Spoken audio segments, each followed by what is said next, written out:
مسألة قاسم سليماني درو چات شولو اغا حیا و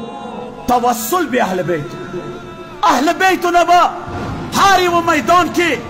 چاہے دمشق کی بی بی زینب سلام الله علیها محتوا دریدلی چاہے دمشق کی حسین ولی السکینه سلام الله علیها محتوا دریدلی چاہے بیا سامره و کاظمین و کربلا کی عباس محتوا دریدلی بیا به قاسم سلیمانی خپل ځان قاسم سلیمانی نه ګڼلو بلکې د اهل بیت یو غلام به ګڼلو سترګې وغړوه دغه حیا ته دغه توسل ته که حلب کې مسئله راغللی ناره به لګوله یا زهرا که مثلا دمشق کې مسئله راغللی ناره به لګوله یا زهرا که سامره کې مسئله راغللی ناره به لګوله یا زهرا اما بیا څه کله کربلا ته انټر شولې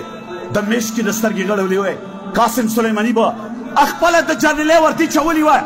حلب کې به خپله د جرنیلۍ وردي چولې وه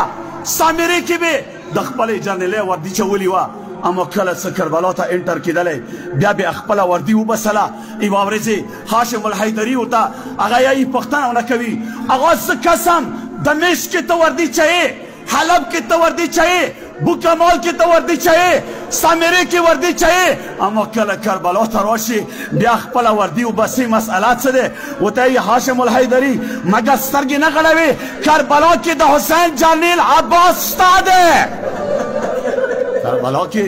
د حسین جرنیل عباس شته دی زه دا